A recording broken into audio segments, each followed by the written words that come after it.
Well, it was a hard week here in the Valley. For those of you who are local Phoenix people, Arizona State lost to the University of spoiled Southern California in dramatic fashion. The Arizona Cardinals lost to the Miami Dolphins. And then the election was lost. So for those of you who are like me, I guess we just got to wait 4 more years and vote Kanye then. So, congratulations to President-elect Biden. Welcome to the podcast, Matthew. My mic was on. yeah, we lost. I ruined your intro. Kanye didn't make it, man. So no, he didn't. What a sad day, huh? Yeah, it's only 4 more years though. Go by quick. it's a sad day for democracy. It's a sad day for America. People are dancing in the street. So, well, welcome everybody to the Suns Jam session. I'm your co-host, John. I'm joined, as always, by my good partner, Matthew. How are you doing today, man? How's your Sunday? Doing really good, dude. How are you doing, John, and all the Jamsters out there? I'm doing okay. I would have liked the Cardinals to have won. I would have liked Arizona State to have won. I would like to win in fantasy football. Why do I always go against Dalvin Cook? Like last week, I go against him in one league. He scores like 50-something points. I go against him in another league. He scores 50 fucking points. Has it ever happened back to back? I've never seen that. Usually it's like an off week, and then the next week he'll hit it up again. But this guy's killing it. I have him on one of my teams. You lucky so it's dog. like almost like an automatic win every week with that guy. Yeah, it's unreal, man. It's like it almost reminds me of like the days of LaDainian Tomlinson. Like when you hit LaDainian Tomlinson, you just knew you were going to win. You're like, yeah, that's pencil me in for 40 every week. So it's kind of rough, It's been one of those weekends, but there's a lot of positive things going on. For those of you who are joining us, thank you. This is the Suns Jam Session podcast, and this is where the positive stuff does happen. So we don't dwell on the fact that Arizona State lost a football game. We don't dwell on the fact that the Cardinals lost a football game. We don't dwell on the fact that Kanye just didn't win this time, and we got to wait till 2024. Okay? What we do talk about is the Phoenix Suns, a team that we absolutely love, and, we'd like to sit back, pop open beers, and talk about the Phoenix Suns. So if this is your first time joining us, we appreciate it. If you're one of our regulars, welcome back. If you're listening on the Bright Side of the Sun podcast network, make sure you subscribe. Make sure you follow the show at Suns Jam on both Instagram and Twitter. You can follow me on Twitter at Darth Voida. You can follow Matthew on Twitter. That's right, Matthew Lissy. And then if you're watching on YouTube, make sure you press subscribe and hit the bell every time we go live, which is on Sunday nights and Thursday nights at 8 p.m. Mountain Standard Time. You'll know that we are live and you can come and join. So welcome, everybody. A lot to talk about today. It's funny, when we're doing our last podcast, now that we're doing these twice a week, I prefaced it by saying, hey, it might only be 30 minutes. We typically do an hour, but it might be only 30 minutes, and we went over easily. Yeah. Not a problem. It's super easy to do, man. We're already 3 minutes in. Can you believe that? We talked about nothing. We congratulated Joe Biden, but we're sad Kanye lost, but that's about it. Yeah, that's it. We spent 3 minutes doing 3 minutes on that. Kudos to us. Well, what are we going to talk about on this pod? Talking Stick is no longer the name of the arena where the Suns played down there on 201 East Jefferson. So we're going to kind of go down that rabbit hole of what they could potentially rename it. We're going to talk about, Bleacher Report put out another one of their really fun articles pertaining to how every NBA team can fix its biggest weakness. So we're going to talk about that. Then we're just going to talk about a couple other things. We now officially know that the NBA is going to be back on December 22nd. So we're about a month and a half away from that. So a lot of things are going to be firing in a lot of different areas. So plenty to talk about, man. You got a beer this time? You going to crack open a beer with me? Look what I got. Look who has a day off tomorrow. So I'm going to actually hit this thing up, dude. Extra large, too, man. Tall boy for Matthew. It cost me $11, but, special occasion. Worth every ounce. Well, I've got a Bud Light. You got a Coors Light. So let's crack Coors them and open. Cowboys. Coors and Cowboys. They lost too. Let's talk Suns, baby.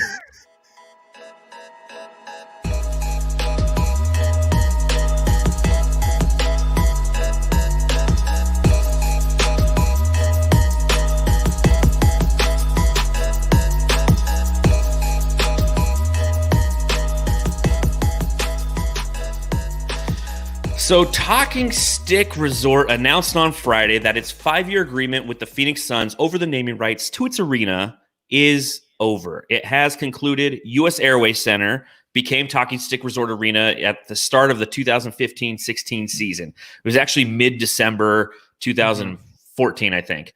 And they said in a press release this past week that it began negotiations with the Suns in early 2020 prior to the pandemic to renew their naming rights. and the resort ultimately decided not to renew. So can you believe it's already been named Talking Stick Resort Arena for 5 years, Matthew? Like, that went by quick. It honestly seems about right, but seriously, I can kind of care less a little bit. Usually I'm a big guy on look and how you look on the floor and how you play because of the way you look. But the actual name of an arena, I don't know. I haven't really cared as much. I still call it AWA, and I still call Chase Bob. Is it still Chase Field? Yeah, it's or still, did they change too? Yeah, that's still Chase, but it's still the Bob to me. Yeah, no, I see that on Twitter too, but it's so true. I still say AWA, America West Arena. I forget. It was Talking Stick Arena maybe 2 years ago for me when I finally kind of got the hint a little bit that it changed after 3 years. So it's been kind of quick, but I mean, do we have any idea what the new name might be? I don't think there's been any speculation, but it's definitely something we're going to open up a can of worms here pretty quick on. It's interesting you say that, though, because Talking Stick Resort Arena, it's just not one of those names that is iconic. You knew it was just one of those kind of corporate Band-Aids slapped on top of the arena that could – and you knew that with that you were going to get a gazillion commercials showing Talking Stick Resort Arena. I mean, watching it in the bubble, man, how annoying were all those commercials? Oh, dude. I'm glad those. I'm glad I don't have to sit. It's like I'm glad political commercials over. I'm glad I don't have to watch Talking Stick Resort Arena commercials anymore during the commercial breaks of Suns games. Oh, those were murderous, right? I mean, I don't know. It was probably once every other commercial. It would be the same commercial over and over and over again. So, I mean, it got to the point where you had to mute the commercials, dude. It was that bad. But yeah, I mean, what are you going to do? I don't know what you're going to do. But I tell you what, it wasn't iconic. It's over. That's fine. To me, it is still America West Arena. That's what it originally was called back in 92, 93 when they opened that bad boy up. What was your favorite moment at Talking Stick? Oh, that's tough, dude. I think actually going to the game, if I were to talk about my favorite moment, it would be the last game I think that was ever played there under that name. It would be the Bucks game. I took my mom there because I got free tickets, so we went to the game. A sick game. They won the game. That was an awesome moment. That's the one I can think of that was positive out of all the moments. What about you? Well, I mean, there really wasn't a lot of positive moments there. You look at their record inside that arena since it became known as Talking Stick, and they were 81-150 for a winning percentage of 35%. So it's not like there was a lot of like amazing moments that happened in that arena while it was called Talking Stick. I probably think my favorite moment in there is I went and saw Garth Brooks on my birthday. You know, so it wasn't even like a Suns game that I saw. Did you take your mom too, like I did? No. I took I took the missus. Okay, and it was a fantastic concert. I've seen a lot of really good musical acts come through. The Eagles, although that's back when it was U.S. Airways Center. But yeah, I mean, again, that's what it comes down to. It's like it wasn't a bunch of great memories inside that building because they resided over the Phoenix Suns organization during a time of constant rebuild. So hopefully, you know, everything's kind of aligning for the Suns to truly rise from the ashes and be a Phoenix, whether it be new jerseys, the Valley jerseys, whether it be the new workout facility that's over on 44th Street in Camelback, and now the naming rights to Talking Stick Resort Arena. I mean, it's like thing after thing is lining up for us to really have this fantastic opportunity to be a team that is just totally rebranded and has appealing to free agents coming in here. So I mean, the name doesn't really matter as much. I mean, Madison Square Garden sticks out, but that's always been the same. Staples Center, even though it's branded, it just fits for some reason, doesn't it? Staples Center just sounds great. Yeah. Even though I've never shopped there, totally overpriced. So I guess I'm an Office Max kind of guy. Yeah, it kind of matches to the Lakers, a little bit overpriced over there. But I think that one's the greatest one. But besides that, dude, I think the name itself shouldn't change anything for free agents or anything like that. So it wouldn't be a drastic change at all. No. And it's well needed because you look at, like, for those of you who aren't from Phoenix, you just take a look around the Valley and we have Gila River Arena, which is where the Coyotes play. So that's named after another casino, the Gila River Casino. You have the Salt River Fields at Talking Stick, which is where the Diamondbacks and the Colorado Rockies have spring training. You have Auction Pavilion, which is another casino. So, like, in the Valley of the Sun, all the arenas and outdoor venue places are named after the casinos locally. So it's like, what are they going to do? Fort McDowell Arena? You know, I mean, that's the only one I feel like hasn't named anything out here. So it's going to be interesting to see what they name it. And I think it's time that we start to come up with some different names. So one thing that we did today is we reached out to all of our, followers on Twitter. So again, if you're not following us, please do it at Suns Jam on Twitter and Instagram. And we simply asked that question. If you could rename the arena in which the Suns play, what would you call it? And you know what? Twitter never disappoints, Matthew. Some good results. Fantastic results. Fantastic. So let's go through a few of these and see if they're worthy. Okay. All right. So we started with like our own. The first one I put in there is the bubble, and then a few other people on Twitter actually said the bubble. And obviously, the reason for that is when we were in the bubble, we were undefeated. So clearly, if we just name our arena the bubble, we will go undefeated in there. By proxy, that's just how it should happen. Yeah, definitely, dude. Oh, that's it. I'm sorry, I thought you were going to go to the next one, but honestly, I want to get your takes on these. Well, how would they make any money off of the bubble? Like, that would have nothing to do with anything. So that would never work, but that would be pretty sick. The same way that Dodger Stadium makes money off of Dodger Stadium. Yeah, that's the Dodgers, though. Yeah, true. Very true. Okay, what about Pornhub Arena? Oh, all right, Dad, shut it off. Dad, shut this thing off. Oh, man, we just went to PG-13. Yeah. Well, you could call it the Hub. It's like, I'm headed to the Hub. It's like, what? I mean, rumor has it that Pornhub wants to do this. They do. Eventually somewhere. They will. Not with our arena, but somewhere. Hopefully my mom's laid to rest when that happens, because I don't want that to happen. Hey, Mom, where are we going tonight? Oh, yeah, we're going down to Pornhub Arena. What, son? Yeah, we don't need any of that. No, we don't need that. Okay, this one actually came up a few times on Twitter, and this is one that you put in here. Yes. Why don't we just call it America West Arena again? Perfect, right? They're still around, aren't they? No. Oh, they're not? No. Okay. America West Airlines? America West Airlines was purchased by U.S. Airways. I'm just kidding. That's why that whole thing happened. I know. Hooters Arena. Hooters, that's my idea. Why'd you put that one in there? Because Booker's taking the boys out to Hooters after every win. He actually broke down that whole scenario, how he actually came up with that. I guess his dad, after playing in, I don't know if it was just a tournament or he used to play like in the AAU league. He used to go after a win. They used to go to Hooters, his dad and the team. So that's why he was saying that. So I think Hooters would have been perfect, dude. Hooters Arena. I mean, it makes sense. Isn't there still one downtown? I've actually never been to a Hooters. Really? Isn't that crazy? Yeah, I've never been to one. I think I'm just a little too scared. Man, when I was in the Army, that was like where we would go. Wherever you are, you're like, where's the nearest Hooters? And we would go there because their wings are really, really good. Are they? There is a Hooters downtown. It's not too far. It's right across from the Sheraton downtown. Okay. So it's right in that little complex there. I actually heard somebody was live streaming with Booker the other day, and they were asking him the best place to get wings, and he said Hooters. Yeah, and then I think that's when he explained the story why he said the Hooters thing. So that was pretty funny. So okay, Hooters Arena. Okay, well let's throw some shout outs to our listeners on Twitter and see what they said. So we have at Scott NFL 22 said Squaw Peak Park, which I can get. Squaw Peak is the former name of Piestewa Peak, located in central Phoenix, part of the Phoenix Mountains. So understandable there. But I also like the Pink Taco Arena. That was going to be the Cardinals, right? Their stadium at one time. That was the running joke back when before they named it the University of Phoenix in Glendale, which is UPIG, which is now State Farm Stadium. State Fart Stadium. They were looking to rename it, and they were talking about Pink Taco was actually, it's a restaurant that comes from California, and they had put a location in Scottsdale, and then they were looking to add the naming rights, or at least that was the running joke back then. Of course, that restaurant got shut down like 3 years later because everyone in Scottsdale was upset with the naming of Pink Taco, and they're like, well, it's a little too suggestive. I'm like, for Scottsdale, really? Yeah. Are we rating these though? These names? Yeah, let's go for it. I'm kind of a big rater. Stuff. I rate things all day long. So Pink Taco Arena, out of 10, what do you give it? I give it a 6. I give it I'd say 6.5. Oh, whoa. Okay. That's pretty good.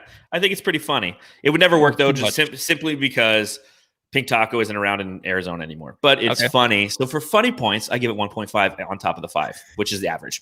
All right. At Breaking Bad 01 said State 48 Arena. Now, State 48 is a clothing line. I know that they have partnerships with the Dimebacks, at least. I have a couple of shirts that they've given away during promotions and things of that nature. What do you think of State 48 Arena, Matthew? It really rolls off the tongue. I actually like that one. I'm going to give that one a sizzling 7. Ooh, out of 10. Sizzling 7. Sizzling? Dude, it was like 60 degrees in Phoenix today. Nothing sizzling, and this is fantastic. It's still warm. Golfing, you still have to take your jacket off to golf. So really? Yeah. I didn't realize it was that warm. What time did you go this morning? Oh, I wasn't golf. I was just watching people golf. They were taking their jackets off. I'm like, it must not be that cold. Oh man. Well, State 48 Arena, I give that like a 9. I really like that idea. I think that'd be a great. I like that one. Yeah, that's you know. So State 48, if you're out there and you're listening, I hope you have enough money, millions and millions of dollars. I hope you know, from an apparel company, you've taken it to the next level, that you've gone on to Shark Tank. Mark Cuban got behind you. He's put a lot of capital into your company, and you keep growing, because State 48 Arena would sound amazing. It would. All right. Next is from I'm always bad with names. Am Morrissey. Sarver sold the Suns Arena. 10. I give that one a 9. Just I'll take one away just for hope this season. You know, I want a little bit of hope that things turn around with him. So I'm gonna give it a 9. Well, he has had kind of his hands off the operation for the past couple of years, and good things have happened. But I think if I woke up tomorrow and somebody said, "Hey, listen, Robert Sarver sold the Suns," I would start dancing in the streets like Biden just won the presidency. I would be out there honking my horn, singing songs of praise, because the reputation that Robert Sarver's had doesn't help the Suns. It only hurts the Suns. So naming the arena after the fact that he sold the Suns, I'm kidding. That's like a 3. I mean, it'd be really weird to name your arena after the guy who just left, but fair enough. Okay. All right, this one comes from Espo on Twitter. Colangelo Coliseum. That's beautiful, right? It is. I give that one a 10. Yeah, that's a 10. It would never happen, but if it would, that'd be just fantastic. It's one of those things where you might be able to like name the court after Jerry, call it like Colangelo Court. Oh, you know, so I know a lot of places have a little silhouette of him. Yeah, yeah. Cool. It's like down at U of A. It's like Lute Olson Court, I think. It's Luton, whatever his wife's name is. Forgive me, I forget. But you know, there's a possibility there. All right, how about at A Rodriguez 23, and not actually Alex. Not A Rod. No, okay, I don't think so. I don't think so. But he's got Circle K Arena, so that way K-Ray and EJ can say, "Welcome to the Purple Circle, live from downtown Phoenix." Okay, yeah, that one. And Circle K, they got the money, so Circle K Arena. What do you think? I wouldn't mind it. I mean, I went to one today. That place is pretty cool. Have you been to one? Oh my God! You want to hear a funny story? It's not funny, but so probably about an hour ago, I knew that we had the podcast. And what do I do at the beginning of every podcast, Matthew? Get a beer. I crack open a beer, but I was out of beer because I was drinking a lot of beer last night because I was watching the Notre Dame Clemson game.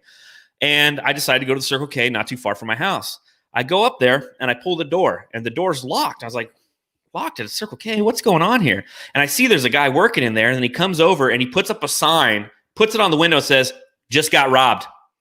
Oh, wow. Yeah. Yeah. I was like, oh, shit. My neighborhood is not as good as I thought it was. Wow, dude. So you just missed it then, huh? I just missed it. So I went across the street. There's like a Chevron. I ran an errand, and then I came on the way back. Yeah. And I talked to the guy there, and I was like, "Hey, man, they got robbed across the street." He's like, "Yeah, they took $500 and 2 packs of cigarettes." Damn, dude. So is that part of the training when you work in Circle K as a cashier? It's like, so when you get robbed, make sure you lock the door and you have this sign ready to give to customers saying, "Just got robbed." He had handwritten the sign. Oh, okay. I thought it was something like where you flip like an open close sign. Like, no, just got robbed. Sorry, sir. But that's what you get at Circle K. So yeah. Crazy you asked me if I've been to Circle K. I tried to go to one today, and it had just been robbed. That is nuts. Unfortunate. But everybody's safe. The police were there. And when I drove back by, I went to the Chevron. So everybody's safe there. But shout out to A. Rodriguez for that one. All right. Next up, we have at Jake Grader AZ, the Purple Palace. Beautiful. Yes, I like it. I'll give it an 8.5. Yeah, I give it 8. I'll give it an 8. Just a simple 8? Just a simple 8. 8.27? It's funny, you call it the Purple Palace, but now like all the seats are black, so it wouldn't be very purple anymore.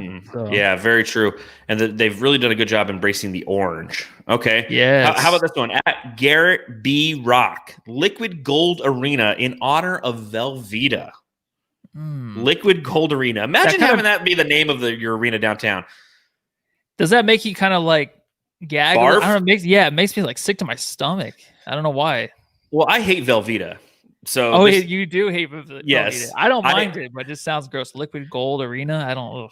Yeah, your mom always makes something with Velveeta, right? What's her dish with Velveeta? Velveeta. What is she? Velveeta shells and cheese. What does she make with Velveeta? I feel like it's a salsa dip. or something. It's a Yeah, dip. It's a cheese dip with Velveeta. Yeah, it's famous, but John hates it. So yeah, we mentioned my mom 3 times already in this pod. So well, let's mention her one more. Every time there's family birthdays, there's 2 things she always gets that I hate as well, and that's carrot cake and cheesecake. Oh my gosh! All right, sorry, Mom. John's not invited anymore. Just get an ice cream cake, man. I don't know, like carrot cake, I don't like it. Cheesecake, I can't stand it. Velveeta, gross. I'm sorry. You're down on the list, dude, of people we worry about in the family. So now you are. After complaining so much. Damn, I was high up there. I worked very hard. It took me years to get to the top of that list. All right, let's continue down our list. This is from @theonlyjschneck, Cotton's Complex. I really like a lot of these names that our Twitter followers have come up with because they're honoring the Suns. Cotton's Complex, Colangelo Coliseum, Pink Taco. I mean, they're all honoring the Suns in some way, shape, or form, as does the next one, @FlippinDN, Valley Boys Brothel. God. Well, that can just be one of the 5,000 bars that are in the new arena. They can name that the Valley Boys Brothel, right? Yeah. Seriously, there's a lot of bars in there. I'm sure they're running out of names right now. So this might catch on. Under the stands. Steve Holler in chat. Geez, John doesn't like his mother-in-law. You're right. I don't like her. I love her. My mother-in-law is one of the nicest human beings I've ever met. Whenever I get sick, she has some sort of elixir that she sends home with Shannon to get me well. I'm like, what is this? Yeah, it's like silver. It's like werewolf syndrome, like silver stuff you put down your throat, and it worked. Yes, it cured COVID for you at least. Yeah, I never had the vid. I just don't know. Yeah, this is true. I'd never. But anyways, I just don't like the food that she makes. No, I'm just kidding. She makes great food. All right, continuing. @IggyG79, the Chipotle Bowl. That just sounds delicious. I give that like a 7 just because it sounds good. That is really cool. I like that one a lot. I think I give that one an 8. I wouldn't mind that. Chipotle Arena, even I guess it's fine. Everyone loves Chipotle. Mikal Bridges loves Chipotle. So if Mikal Bridges loves it, then we all love it, right? Oh, but how many commercials would we see of Mikal Bridges promoting Chipotle in between? I mean, that's the other thing you have to think. Like, whatever this new sponsorship is going to be, you are going to see a million commercials, just like of the Talking Stick Resort Arena. I just got tired of watching people gambling, very attractive people gambling at Talking Stick Resort Arena because that's what it was. It's not. You go in. Yes, I've been to both of the Talking Sticks. There's 2 of them. You go in, it's just like depressed people and like fuck boys. Yeah, I mean, but that's fine. I mean, if you're that way, good for you. At least you know your place in life. Like, I love it. I'm just walking through. I'm like, can I use the bathroom real quick? I just wish I knew how to gamble like them. So honestly. All right. Next one up, @Quanway Tan, Barclays Center, a play on Barclays Center. That's cool. Yeah. That's creative. I would give that a 10 just for the creativity. I'll give it a hard 9. Hard 9. That's from Nikki Tan. So shout out to Nikki Tan. I like this one. This is from @Producer Wes. Lemonade like grandma made arena. Oh, that guy, huh? Like, that's a 10. Like, that guy is awesome, man. I give it a 9. I give it a 9 just because he shouts it's beautiful, but he was like shouting it in my ear one time trying to go to the bathroom, and that's down a notch. All right, I don't know if he did it on purpose, but it was right in my ear. But yeah, he's pretty funny. So for those of you who've never been to any local Arizona spring training games, everything, you have this one guy who walks around, it's like, lemonade like grandma made, yum, get you some. And it's just like, it makes everybody laugh, and then nobody buys lemonade. I feel bad for him because nobody buys lemonade. But he has come up behind me. Like, he'll come out and I'll be watching the game, looking over, to my right, and he's over my left ear and I don't see him. All of a sudden, boom, right in your ear. And it'll startle you. It'll make you drop your beer and you're like, well, I guess I need to get a lemonade, my friend. And then it makes you rethink a lot in life, just that confidence he has. It's like, when will I have that? So he just how does he keep his voice going for that long? Like, yelling and screaming for that long? I do it after one game and I'm hoarse for a week. Yeah, you're out of you call out of work the next day. So. Yes, I do. Well, that's because of hangovers. All right, next up we have @Chad9Smith, and he says, if we're going to go corporate naming rights that are Phoenix-based as a part of the prerequisite, then he's got 3 for us. Okay. First, Solar Arena, which I can kind of see. That'd actually be interesting. Yeah, it'd be cool. Sprouts Center. And one of the ones that's probably the most likely to happen is Carvana Arena. Yeah, seriously. I could totally see that happening. I can. Yeah. It would be something that honestly would be kind of cool. I worked there for 3 months. It was a great experience. So that's why I was there for only 3 months. But yeah. I was actually looking for a car there recently too. And then you just ended up getting hired. What happened? Huh? Yeah. You went in to get a car. You got hired for 3 months, and you're like, oh shit, I need a car. No, yeah. No. Like the salesmen are so good, you end up working there. No, I worked there for 3 months and I quit, and now I want to buy a car from there. So it's kind of the opposite. So just to make myself look better. Yeah, that's what happened. Well, Carvana is based in Tempe. I like that one. And yeah, I think that one's actually something that's very plausible. And then the last one we have, and again, thank you to everybody who went on Twitter and answered this one, and I'm sure there's still some people answering them out there. This is from @SamKnowsThings, and he said, fuck the Lakers Arena has a nice name to it. And I like that. I like that too. I mean, what's wrong with that one? That's a 10, dude. Maybe 11. I think the only thing that's wrong with it is it's like an inferiority complex. Like the Lakers show up and they're like, really? Like you put Lakers in your name for us? Yeah, like, and then they just beat us. They whoop our butts. And just then LeBron's just dunking on us. AD's over there, just hitting jump shots from half court. And they're like, fuck the hoop. I know, exactly. But we'll stay see. away from that name. We'll see what happens in, moving forward. Again, the only true thing that this is going to affect us is maybe, some people said, PayPal being involved with it. That's something you can already see, seeing as they have a sponsorship currently with the Suns. But it's just going to be interesting, if you get a cool arena name, it's just, it makes, it was TSR Arena. Like that's what I always called it, TSR, Talking Stick Resort Arena. It was always too long. So I like the abbreviations like the Bob, Bank One Ballpark, or like AWA, America West Arena. So hopefully the Suns find somebody who is worthy to put their name on the board. Keep it simple, stupid. Keep it simple, stupid.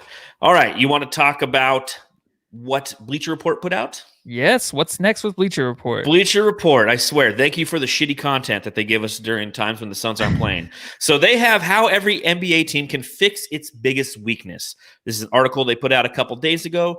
And when it came to the Suns, they identified the weakness for the Suns as paint protection.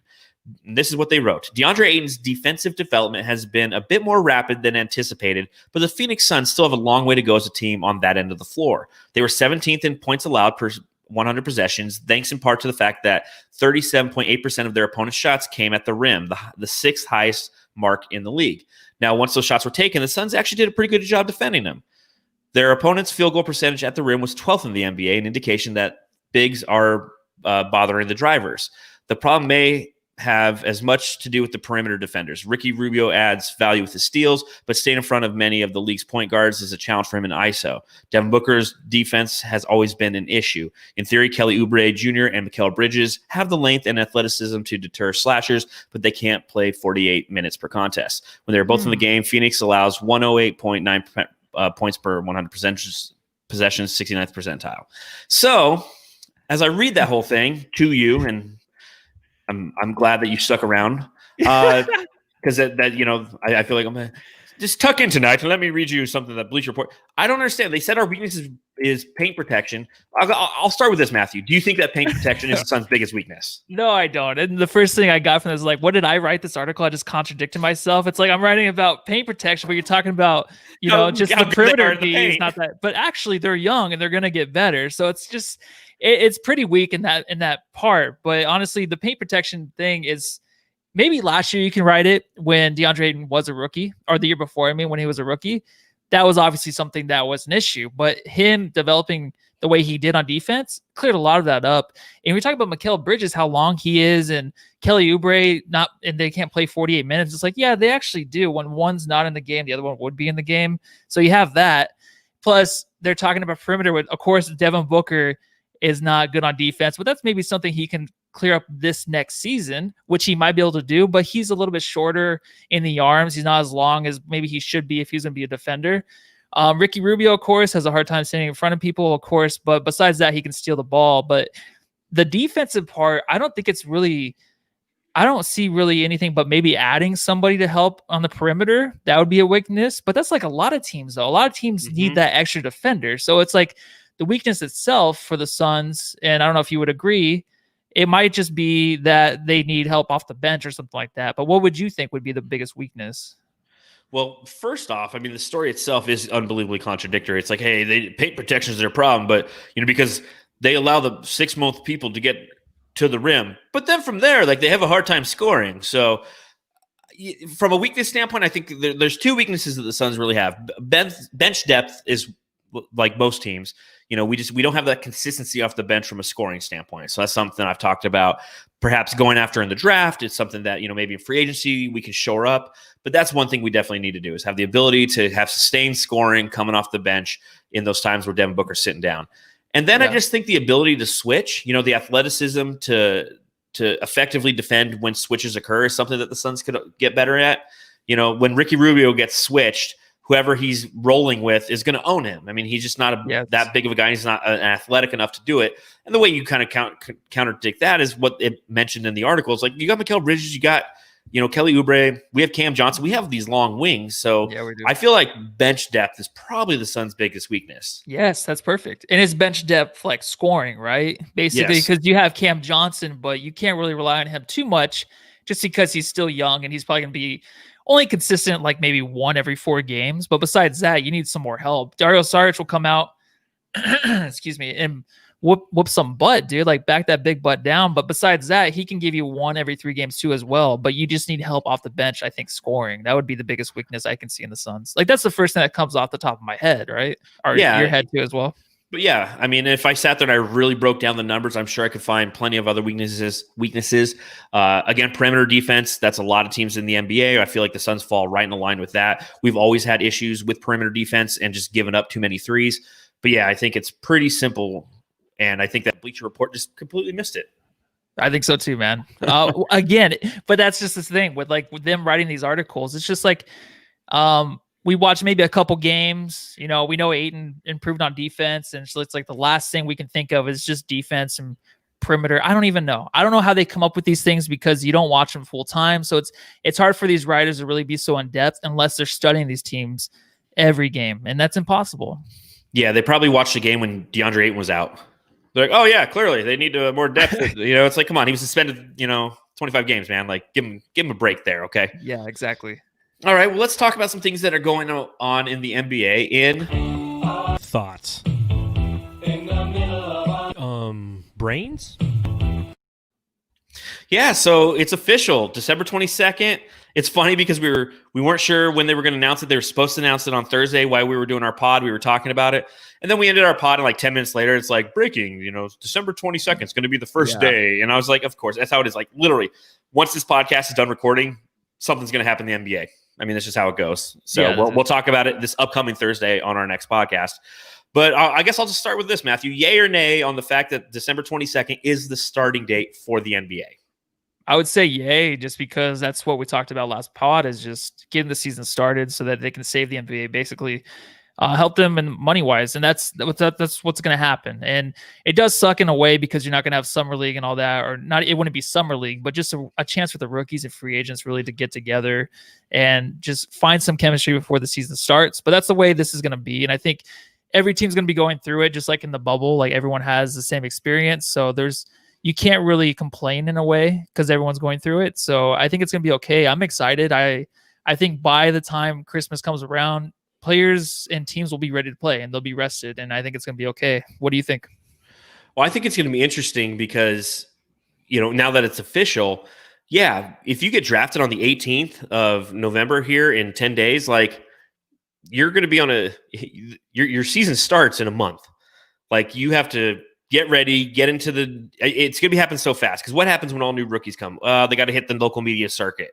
So they're going to go on Burns and Gambo. They're going to, interview with all the different media outlets, Dave King and Espo and all those guys at the Sun Solar Panel. So congratulations to them. If you guys didn't hear, they're now with Fox Sports Arizona. They're like the official podcast of Fox Sports Arizona, which is fantastic. Shout out to the Bright Side of the Sun guys.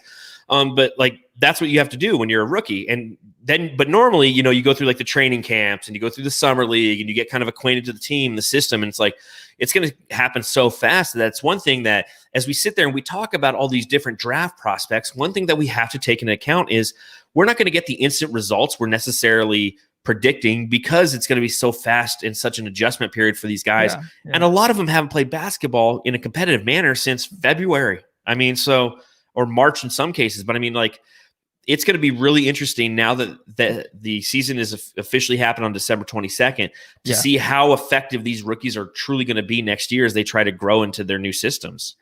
You're right. And I think, is it this year, the last year we have our G League team, or are they already gone? No, I think we still have them this year. Then next so this year might be a good year to have it, just because you don't know how things are going to go with the rookies developing that way. You can put them on the G League team and actually get things going. But then I don't know if that would hurt things too as well, because you can go back and forth saying these rookies can come in and play with the team and get that chemistry going right away, or else they can get reps in and with the NAU the NAU team, our G League affiliated team. But either way, I feel like it's going to kind of suck in a way, but it depends who you draft too. If you're drafting the second round and you're just looking for long term, maybe to develop somebody, that would suck. But if someone's going to come in too as well and just give you instant impact, then it might work out. It's going to be a weird season, man. Well, that's going to be the real hard thing about this draft is not a lot of these guys necessarily are instant impact guys. There isn't that Luka Doncic or that DeAndre Ayton or, that Zion or Ja, these guys who it's like, yeah, they're going to be in your starting lineup, as a rookie or, halfway through your first season. A lot of these guys are building block guys. So their development's going to be stunted due to how fast this league's going to be moving this year. It's going to be really interesting to see how that is actually going to play out in the arenas in a muted season. So I also think it's going to be a very interesting how free agency works, because free agency in theory is supposed to be the 20th or through the 22nd. The date isn't firmed up there, but the same thing, like if you're a guy who is a free agent this year, it's like you are going to become a free agent, sign with a new team, pack your shit, move into, and like training camp starts December 1st. So, I mean, it's going to be so fast paced, so I really hope that these guys enjoy the really slow pace that 2020 has provided, because it's going to be gangbusters for these guys. We talk about it from a Suns podcast standpoint, like, oh, it's great because we get all this, fun content. There's going to be so many moving parts. There's going to be so much to talk about. So make sure you tune in, but for these guys as human beings, like imagine if that was you. You're like, okay, listen, I'm a free agent. I start my new job on the 20th, and I have to be like performing at the highest level possible in a month or less in a brand new environment. It's just going to be very interesting how it's going to be approached by all these guys. Yeah, but also too, I think the NBA knows that, and they're going to make it a little bit easier. Hey, Raymond, how about them Cowboys? But they're going to make it a little bit easier on everybody, I think, with the scheduling, with the baseball scheduling they're going to do. But everyone's in the same pickle too as well. So there's nothing, I feel like, expected more from one person than the other. You know what I mean? They're going to be in it together, just like the bubble, like I said. So I'm actually just excited. I think once things start going, just like the bubble itself, where we didn't know what to expect, but it turned out awesome, I think this season will probably be pretty awesome too as well. Oh, it always is. I mean, that's the beauty of basketball, is no matter what happens, it's a beautiful sport, and these guys are top-notch athletes, world-class athletes, and they perform given all the circumstances that might be stacked against them. So, yes, I know it's not basketball related, but how about Notre Dame and how about ASU?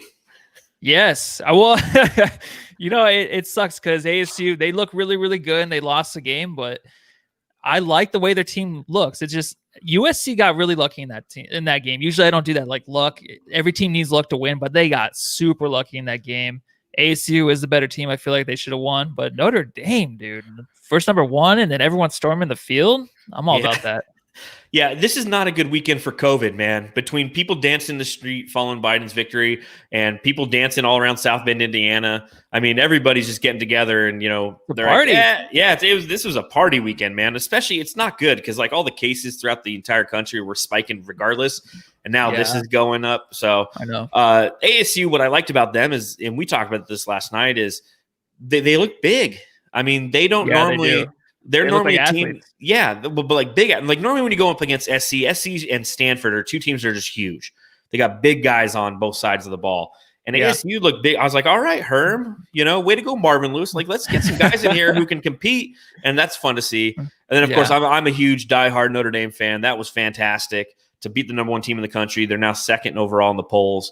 Again, I know a lot of people really don't care about college football? Yeah, college football or the Notre Dame Irish. I do. And we're all that matters, right, John? Yeah, well, it's our podcast. Yeah. Vincent in the chat, watch out for my Purdue Boilermakers. Oh, we're watching out for him. You know, I had one friend though who's giving me shit. He's like, well, you know, what did he say? He said, he said like no respect. No, that wasn't his phrase. No respect. What did he say? It was something along the lines like, it doesn't matter to Notre Dame win because they didn't beat Trevor Lawrence. I'm like, listen, dude, like it's a defense, though, right? Yeah, I mean, well, we've dropped 47 points on Clemson.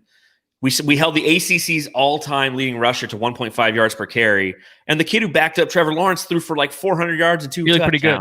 He looked pretty darn good. Big guy with a freaking arm. But anyways, win's a win. A win is even a win. Though I just said ASU got cheated out of a win is a win, and a loss is a loss. Yes. So, all right. Well, let's talk about one of my favorite segments, and I don't know if this technically qualifies, but you know what? I think that we'll go ahead and we'll throw it in there and just see what you think. Dumb Trade of the Week. Obviously, everybody's talking about Devin Booker and NBA trade rumors. A gentleman named Nico Martinez put this out a couple days ago. He said the perfect blockbuster trade: Devin Booker to the Celtics for Jaylen Brown, Marcus Smart, and the number 14th overall pick. What do you think of that? Is that a dumb trade, or is that actually even? Look at this face. Do I look mad? This is my mad face. No, this is, dude, honestly, this would be Bill Simmons' like wet dream, honestly, because you would get Booker is better than any player on that Celtic team. He's better than Jason Tatum. Even a Jason Tatum straight up for Booker trade, that would be probably, I would be very upset about that because I think Booker is a more highly talented player than Jason Tatum. But so if you're not getting that, plus maybe some more, then any trade would be ridiculous. So it definitely gets the Dumb Trade of the Week stamp of approval because I completely agree with that, man. Devin Booker, Jaylen Brown, don't get me wrong. Jaylen Brown, very nice player, good small forward. Marcus Smart, tenacious guy, but I think his contract's coming up soon. And the number 14th pick, I don't want any fucking draft picks in this draft. No picks. Yeah, no picks. So unless you're trading back, but no. Yes. Yeah, sorry I got peed there. I didn't mean to get so peed. It's okay. Just settle down. You know, it's all okay. Right. You know, but for those of you who are watching, whether it be on Facebook, Twitter, or YouTube, like you got to see Matthew's mad face, and it was not good. It was like me when I get Velveeta cheese. When your mom hands me a plate of Velveeta cheese, and you have to eat it, and I have to eat it. I just get because she's such a sweetheart. I mean, her name is Rose. Like, do you know anyone named Rose who's a dick? No. Yes, actually, there was a Rose girl. Yeah. Really? Yeah. I think you're lying. I think you're just trying to. Yeah, I swear. You just like to contradict me sometimes. Well, let's hit our mailbag. How about that? Okay. Yes, let's do it. You want to do some mailbag questions, Matthew? Yep. Let's do it. So for those of you who don't know, you can email these to us, sunsjamsession@gmail.com, or you can visit our website, sunsjamsession.com. There's a comment area right there, and you can leave us these questions. So let's go through this. This one comes from The Vengeance. And he says, how good would Boris Diaw? How good would Boris Diaw be in today's league, Matthew? Well, if you go back and watch Boris Diaw, it's fun to watch him because at the time, I don't feel like we really respected how much he helped us win until he went to the Spurs, won a championship, of course. But going back and you watch him, it's like, okay, now I get it. He was one of those players, not like DeAndre Ayton, but it was like, can he just be more aggressive? Sometimes he would dunk the ball and dunking on three people. Like, why don't you do that more? It's because his game wasn't that way. He helped everybody around him. That's why he was 3D. In today's NBA, what would you think if he were to come out of the draft this year? He'd be a top 2 pick, right? I don't know. Just because athletically, he was never somebody who blew you away. And a lot of people look for athletics when it comes, or athleticism when it comes to the modern NBA. So he was a guy who is a modern wing ahead of his time, but didn't really do it from an athletic standpoint. He had the ability to pass. He had the ability to rebound. He had the ability to see the floor, but none of those things were combine worthy. They weren't something that you'd sit there and you'd look and you'd be like, oh, let me just look at the tape. Yep, he's going to be good. I feel like he'd be somebody who'd be a lottery pick, and he'd come right around the 10th pick, and that's kind of the guy that the Suns would take a stab at. Because I just feel like there's a lot of really good athletes in this draft, and I think that Boris Diaw would just fall down a little bit. Yeah, no, I absolutely agree with you, even though I just said top 2 pick. Completely disagree again. Jeez. Yeah. But I also think, like, how would he be in the modern NBA? He'd definitely be a productive player. You know, he's somebody who's kind of that cusp in between. You know, the back end of his career was kind of ushering in the new NBA. I think he was a part of that Spurs championship team with Kawhi on it, right? Yes, he was. Yeah, I mean, he was the old wily vet at that point. Yep. But still, like, so he's been around and he was still productive, you know. So a young, healthy Boris Diaw. And he wasn't even in shape. He was always out of shape. He would always. come in, his butt would be the biggest butt you'd ever seen in your life, and he would just, come in there out of shape. He would get the job done, though.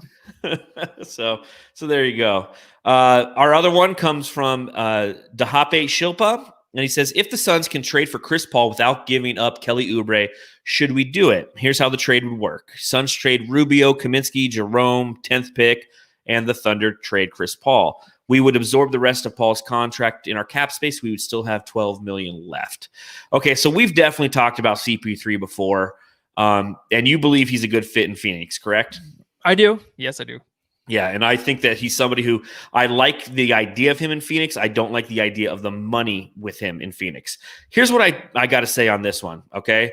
I know a lot of you who are Suns fans, you're very in tune with Suns Twitter. A lot of you know who Flex in Jersey is, and he's been, putting out some information out there that he has sources, and the Chris Paul thing might be gaining steam. We're all very kind of aware of that, hyper aware of that, because anytime you have anything pertaining to the Suns and trades and, a big name, it's like, well, hold on, we got to check out that. You look at one of our good listeners, Boyd, he's like, what's all that Flex CP3 chat about? Boyd sees it as well. I'll just tell you this, Flex, he's going to be on our pod on Thursday. We already had him scheduled to talk about some prospect reviews. So probably this upcoming Thursday pod, and then perhaps even next Sunday as well, because we have a lot of prospects to talk about. We're actually going to have Flex from Jersey on the Suns Jam Session podcast. So if you're interested in kind of hearing what everything is going on pertaining to CP3 and kind of what Flex knows, tune in on Thursday at 8 p.m. Arizona time, because that's when we're going to have all that information out there for you. I think that he's a great fit with the team, if it makes sense financially, which is, again, my biggest challenge with the whole thing, because I don't know how it could fit. But I'd be interesting to see how Flex sees it working. He's been saying on Twitter, he really believes that this is the move that can help Devin Booker win now, and that's what's most important, and that there's 2 years left on Booker's contract. So those are the 2 years you need to focus on. Stop trying to leverage, 5 years from now in an effort to try to win right now. So thank you. We'll be interested to see how that goes. Yeah, I agree with all of that, man. If I were to say, hey, I'll give you 50 wins, but I got to take Kelly Oubre and Ricky Rubio, would you say yes or no? Yes, 50 wins absolutely. Yes. So that's Chris Paul. That's what's going to happen if we do get Chris Paul. So financially, of course, yeah, it might suck, but it might be something the Suns have to do. Well, and again, I've voiced it before. My one fear is you do something like that, and Chris Paul at his age and tendency to be hurt could get hurt, and then you're up shit creek, and you're relying on whoever we drafted number 10 potentially, Kyra Lewis Jr. or I don't know. We'll see. I mean, we don't know. That's the beauty of this. But everyone gets hurt, though. I mean, Kelly Oubre was hurt. He was out. Rubio got hurt this season, too, as well. I don't like thinking like, okay, he was hurt in the past. He's old. But still, I feel like he has 3 good years in him. So even if we got 1 good year out of him and then the player option, he decided to opt out, that's fine. We got the 1 good year, and then we got someone maybe behind him, and Booker got better. Like, who knows? Like, I would take that chance over just worrying about someone getting hurt. It's exciting to think about the prospect, though, of like somebody like Chris Paul coming here, a name that just everybody goes, hold on, what the fuck did Phoenix just do? Like, when's the last time the entire league stopped, looked towards Phoenix, and go, what the fuck did they just do? Like, it's been since like Steve Nash. I can't remember a trade since Steve Nash that like the whole league just was like, hold on. We got to see what they're doing. But then they would be like, what did they just do? Oh, that's stupid. It's going to be that way. If the Suns do get Chris Paul, it's going to be like, that's stupid, bogus contract. I don't know what they're doing. They got rid of some guys that can probably help them down the line for 4 years. It's like, yeah, whatever. We'll see how this goes. Exactly. Whatever. I'm interested to see if it occurs, and I'm really excited to talk to Flex on Thursday because I want to hear straight from him. It'll Flex is always 3-hour pod. Probably, man. No, we love having Flex on here. Awesome. Fanning the Flames, they typically have the Other Side of the Coast to Coast podcast. That's Daniel Duarte. He typically goes on their podcast, and Flex has been on ours, so we'll have him on here on Thursday. One last time I said that. I think that's all I have, Matthew. Are you watching anything new since Thursday last we talked? No, I'm not. Sorry, John. Nothing new. How about you? I do have something new. The Queen's Gambit on Netflix. Yes. 7-part miniseries. It's fantastic. If you're looking for something to watch, it's about chess and some like girl prodigy. It's fictional. By episode 3, you're on your phone like, is this real? It's fictional, but it's really well done. It's shot very well. They actually talked about it on Bill Simmons' podcast, and it was really, really good. So I've been watching that. And I think that's all I have for this podcast. It looks like New Orleans is now up 38-0 on Tampa Bay. Holy Tom Brady's thrown 3 picks. Your boy, and because we are playing each other in fantasy now. We are equals pick 'em up. We are in 2 other leagues with each other, and we didn't mention on last Sunday's podcast, but you fucking stomped my teeth in. Well, I don't like to talk about fantasy. I can't, because if my team's, I'm not even going to say anything. I can't say anything about my team because that's how it goes. You say something good, and then all of it goes to crap. Well, I don't care. I'll say what I want to say. Okay. But you know what? I'm done.